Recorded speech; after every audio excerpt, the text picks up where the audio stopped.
afternoon.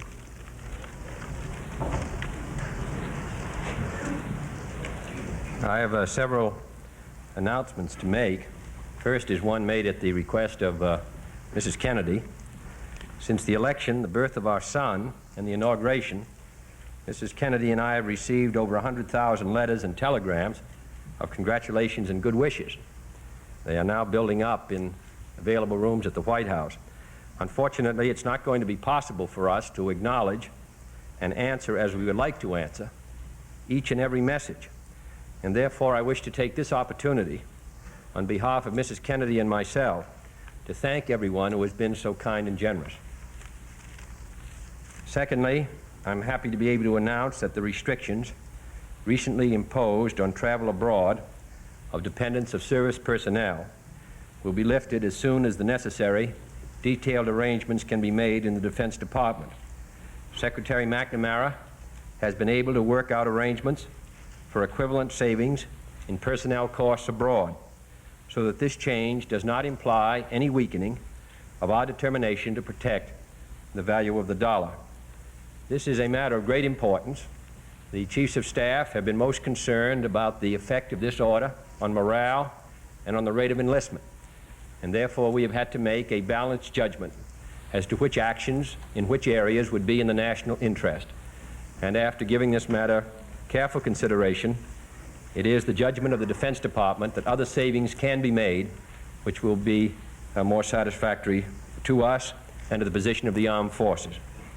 Third, I'm announcing that there are going to be set up 5 pilot projects for food stamp distribution, and that these will be in areas of maximum chronic unemployment. All the areas have not yet been determined, but one will be in West Virginia, one in Pennsylvania, one in southern Illinois, and the other in eastern Kentucky, with a 5th yet to be determined.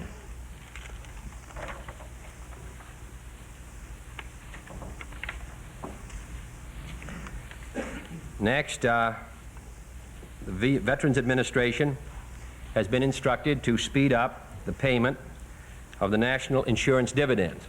This is a sum of over $250 million, which would be paid out throughout this year. We're going to try to pay it out this winter in order to assist the economy at a critical time. This, of course, the Veterans Administration Fund has very ample reserves, very generous reserves, and I feel that this will be of some benefit.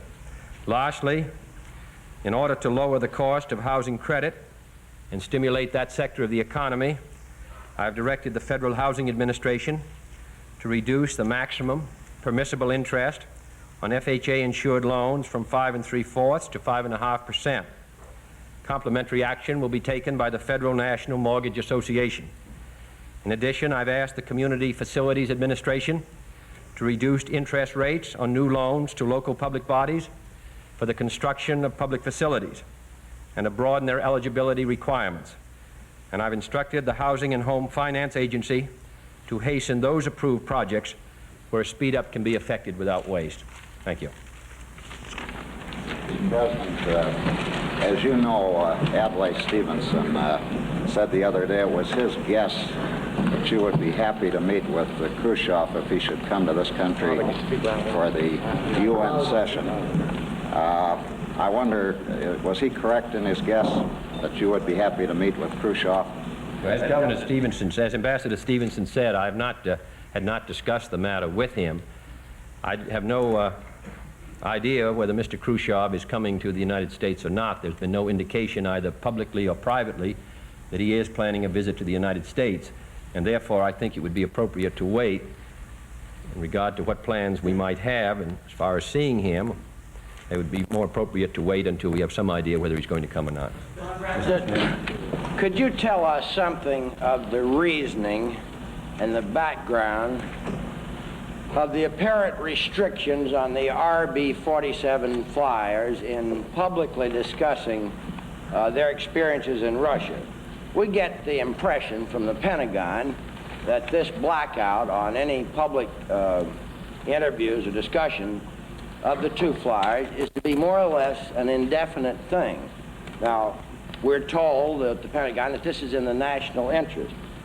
First, sir, I wonder if you could tell us why it's in the national interest, and second, what personal feelings you have in the matter on the reasoning behind this decision to keep these men quiet. Well, I'll say that when they finished their short leave and when they have been debriefed by the Air Force, and the Air Force had an opportunity to have conversations with them, as far as I'm concerned, I'd be glad that, to have them talk to the press.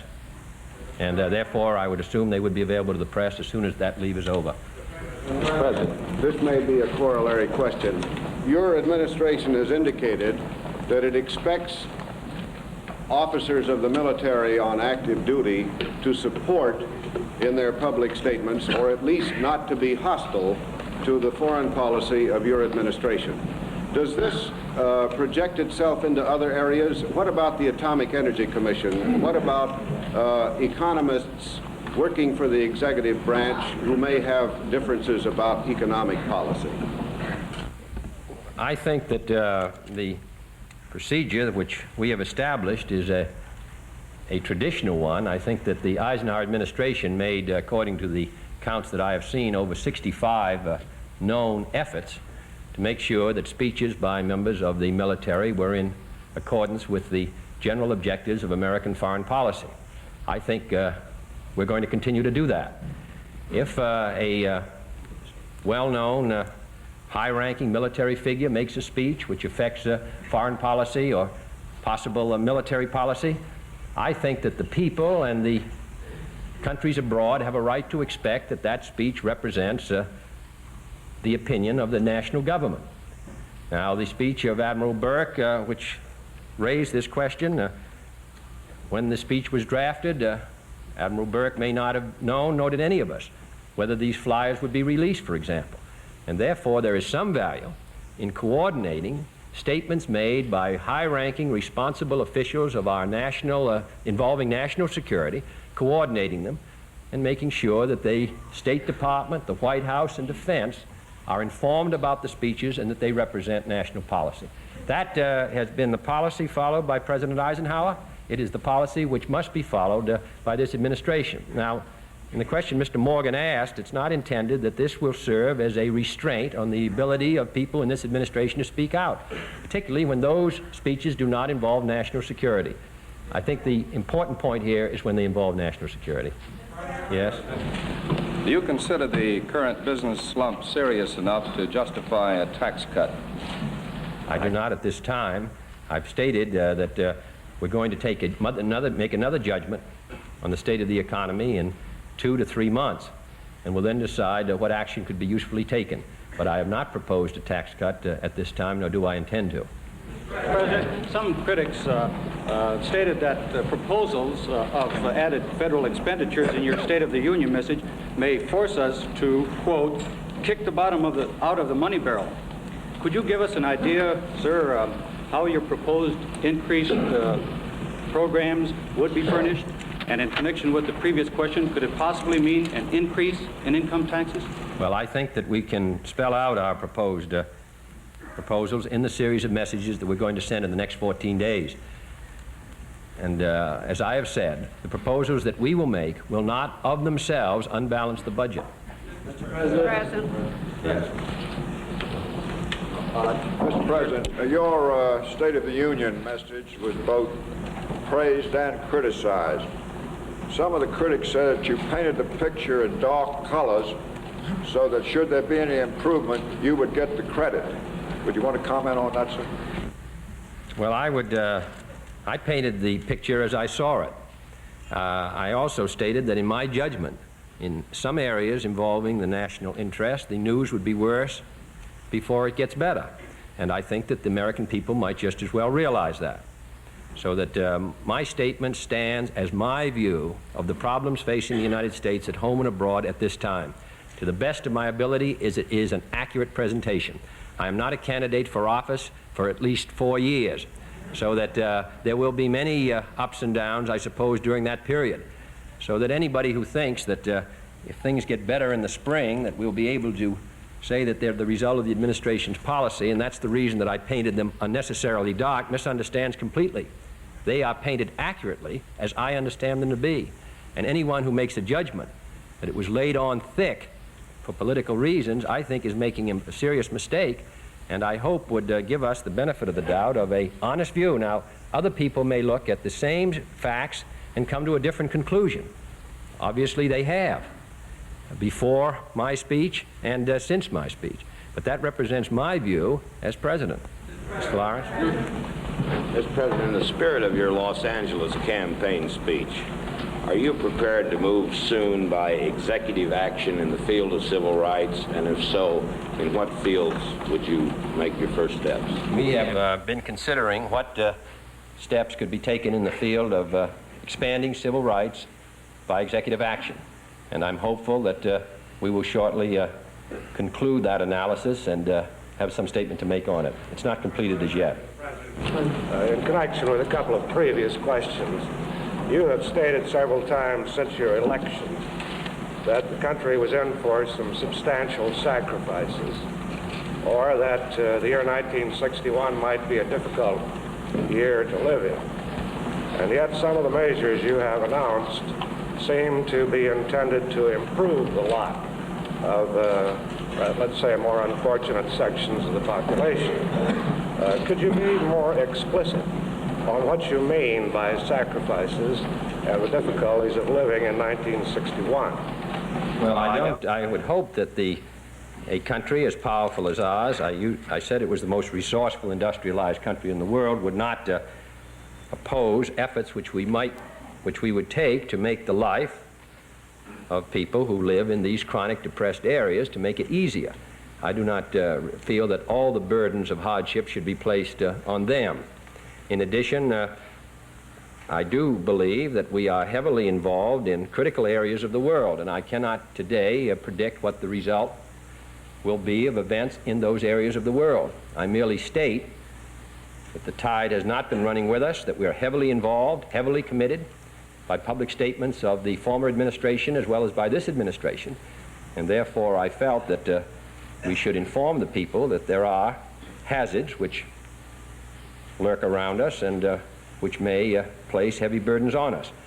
I will, whenever I think that sacrifices of a particular nature are required, I will go to the people. At the present time, I merely suggest that the times are difficult.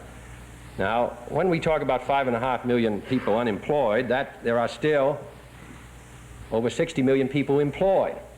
And I think that may be one of the reasons why there is some feeling that I overstress the dark instead of the bright in my State of the Union address. But it is the function, it seems to me, of the President to concern himself with that 5.5 million unemployed, particularly when so many have been unemployed for such a long period of time. President, some people have interpreted your address to the Congress as indicating that you found conditions very much worse upon taking office than you had anticipated. Is this interpretation correct? And if so, can you give us some specifics? I think the situation is less satisfactory than it was last fall. And I'm not convinced as yet that the tide in some of the critical areas in which the United States is involved has turned in our favor. I think that anyone who reads the daily papers knows of the critical events in Laos, the communist intervention in that area. I think they're aware of the fact that the situation in the Congo has deteriorated sharply recently, with a steady withdrawal of troops taking place by the United Nations country. They are also aware of the steps which have been taken in recent months to increase the iron control of Mr. Castro on Cuba, the shipments of thousands of tons of arms to that country, the expansion of the militia. Those are all factors which affect the security of the United States. Yeah? Mr. President, what proposals might the United States make in regard to the Congo, now that as you mentioned, that the situation there is deteriorating because of the pullout of troops? Ambassador Timberlake is here for consultation in Washington now. Ambassador Brown from Laos is here. General Neustadt, who's our NATO commander, is here in Washington. And Ambassador Thompson will be coming back next week, so that we are considering carefully what policies we should follow in all those areas of crisis. On particularly we are considering the matter of the Congo carefully and what useful steps might be taken which would prevent a further deterioration. I would not have anything further to say on it just at this time. Mr. President, do you plan any recommendations on the labor management relations field in your future messages to Congress, since you have not covered this subject in your addresses to date? I'd have to wait on that. We have no, it's not in the next 14 days.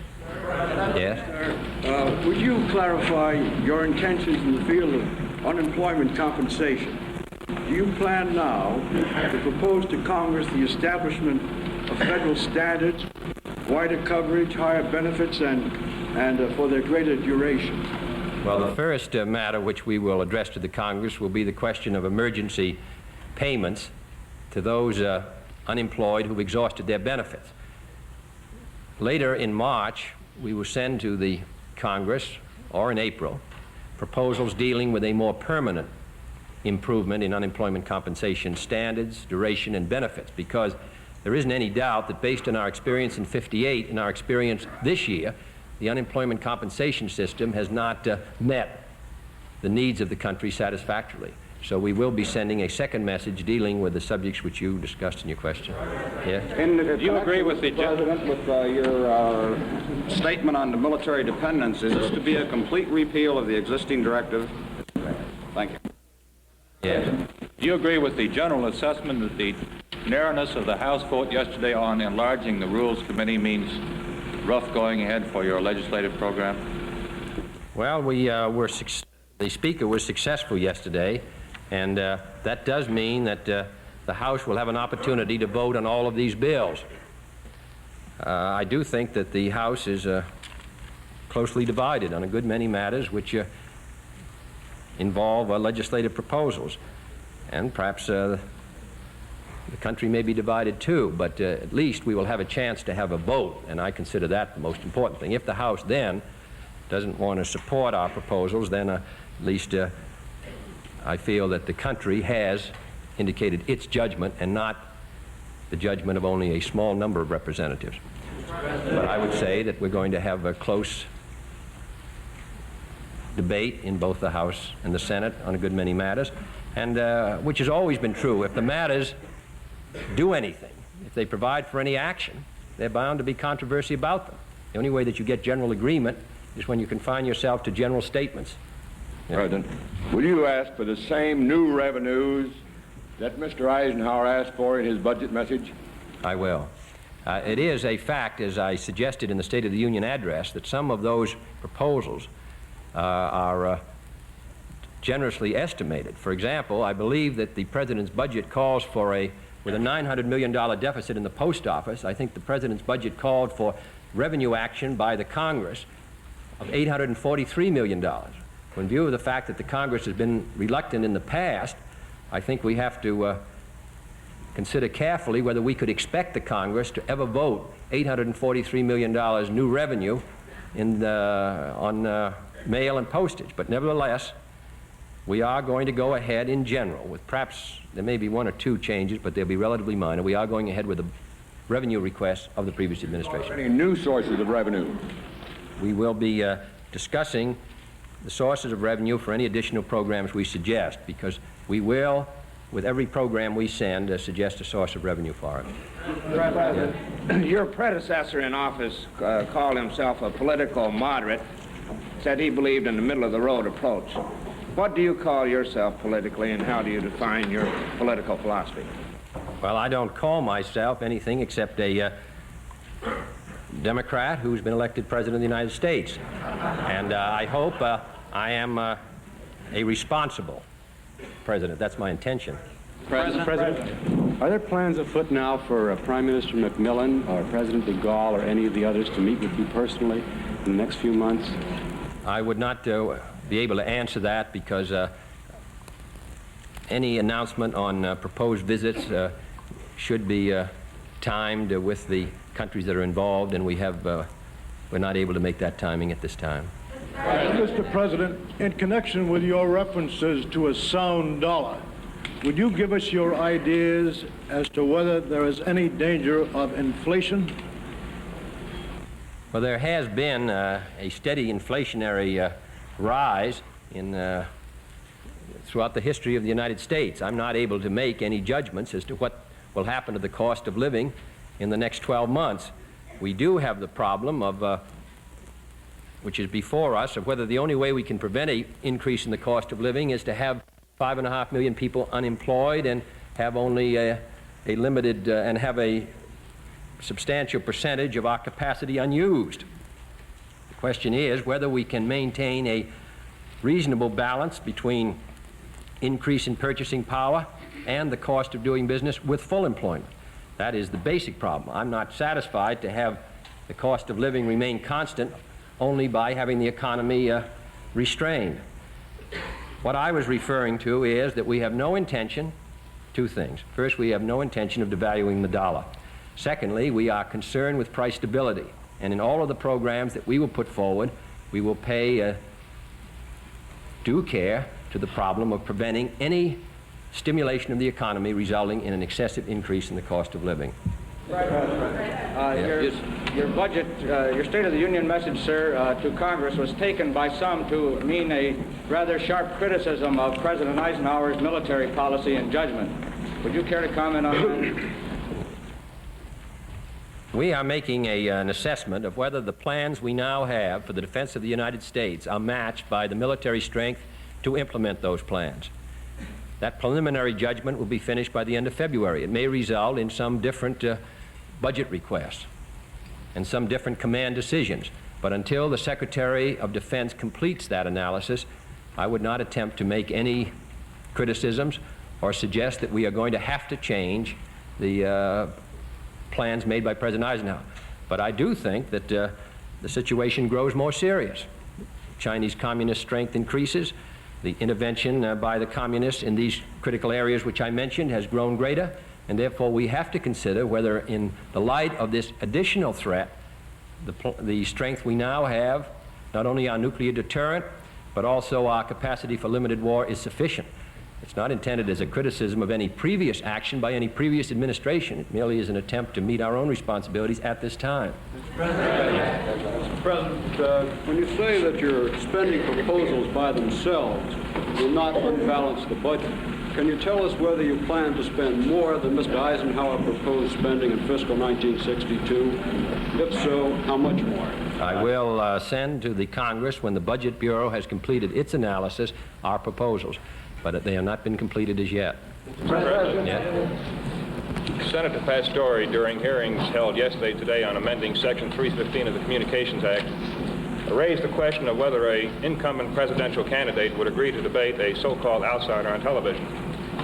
And the present Attorney General, in post-election remarks, expressed some doubt that one who is already president would agree to debate with one who wants to be president. Could you help us clear the air on this, sir, and tell us whether, if you're a candidate in 1964, you would agree to debate? Oh, I would, yes. Yes. Sir, you've described the agricultural problem as one of the most serious in our economy, and yet you didn't speak of it at any length in the State of the Union message. Could you tell us what your present plans are for new farm programs? Well, we're going to send to the Congress within the next 7 days, I believe, legislation on feed grains. And we're going to send to the Congress within the month of February legislation on wheat. And we are also, we had, of course, the meeting in New York. We had the meeting organized by the Secretary of Agriculture of various farm groups, and we had our task force reports yesterday on cotton, feed grains, and wheat.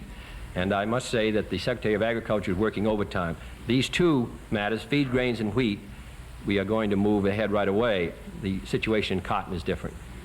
Increase in price supports. I think I'd better wait until the Secretary of Agriculture sends the bill, and we will then, at that time, announce what our decision will be on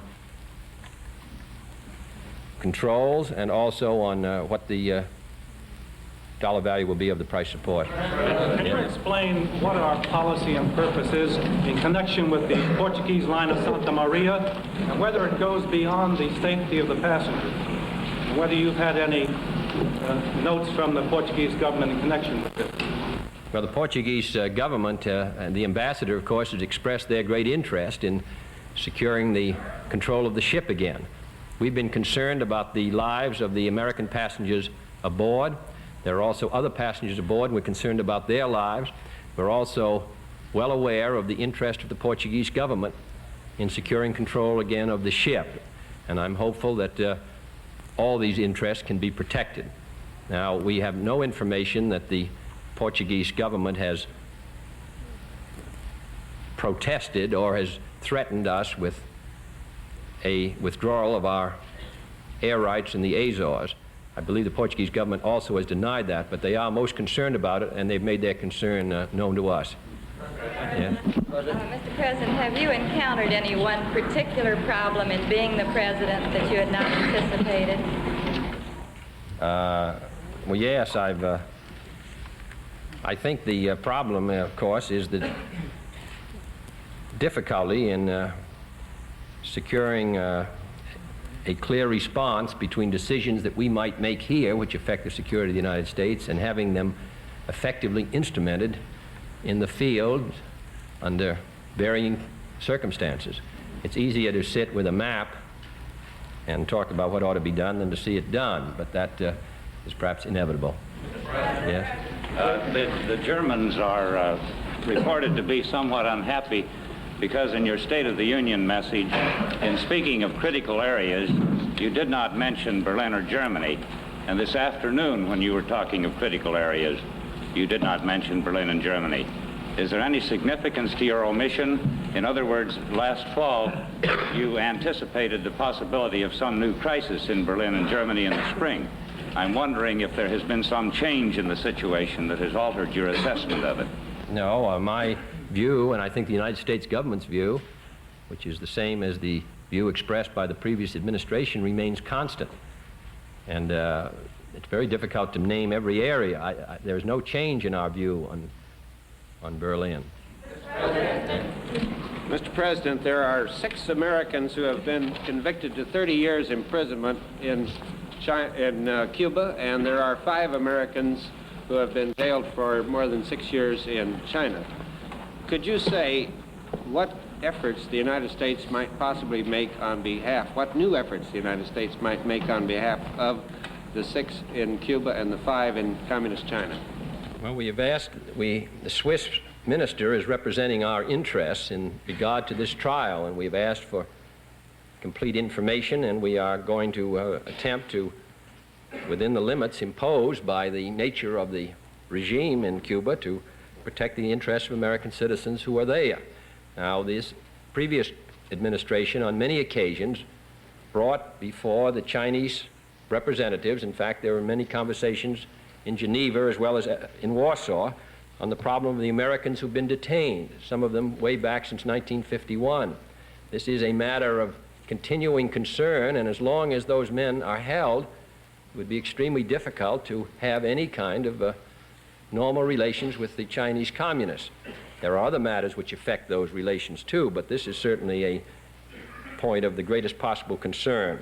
Now, we have asked for a delay in the the meetings which take place in Warsaw between the United States representative and that of the Chinese communists from February to March, because they have become merely a matter of form and nothing of substance happens. But I want to make it very clear that we are concerned about those men in China. The Americans who were detained in Cuba and all the circumstances around their arrest, that is a matter which the Swiss minister is continuing to keep us informed. Does your statement about the Warsaw talks mean that you propose to have some matters of substance taken up there in March when the talks are resumed? And can you tell us in general what sort of matters you would deal with? No, it just meant that we had no business to discuss in the February meeting that made the talk at this time worthwhile. Mr. President, yes? what sort of reaction have you had from the Latin American countries to the 5-point program that you proposed, that you outlined in your State of the Union message to help the Latin American countries? And could you be a little bit more specific about when you expect your Food for Peace mission to sort of go into action in Latin America? Well, the Food for Peace mission will be leaving in the next few days. We have announced the appointment of Mr. Burley, who's had long experience as head of that interdepartmental task force as an assistant to the Secretary. Mr. Burley headed a task force of ours between the election and January 20th, And I'm very hopeful that under his leadership, of course, with the Secretary and the Assistant Secretary, Mr. Mann, that we will be able to implement our commitments to Latin America. President, you said in your State of the Union message, sir, that you plan to accelerate the missile program. I wonder within that framework if you could say whether that includes the possibility of providing funds in fiscal 1962 to start production on the Nike Zeus anti-missile system. Well, the Nike Zeus, there are, of course, funds which have been spent in research on the general area of anti-missile missile. That is a matter which is now being considered by the Department of Defense and also by the President's Science Advisory Committee as to whether the amount of money which we are devoting, which is considerable. Unfortunately, in all of these weapon systems, the amounts of money that become involved get into the hundreds of millions and then billions. So very careful judgments have to be made, and as a matter of fact, I discussed that particular matter with Mr. Wiesner yesterday, so I can't give you a more precise answer than to say that we are considering it. Ms. Craig? Yes? Thank you. Mr. President, in your State of the Union message, you spoke of juvenile delinquency. There is growing concern expressed by parents, clergy, and J. Edgar Hoover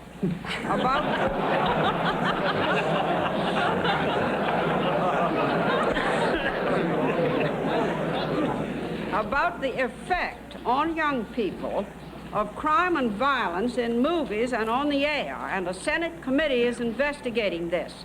Is there anything you can do about it, or may you ask for legislation? I will have to wait, Ms. Craig. As I said at the time in the State of the Union, that we are considering what legislation could be enacted. Now, when you get into movies, it's the amount of influence which the federal government can exert is quite limited, as you know, quite properly limited, but at least we are concerned with the general problem.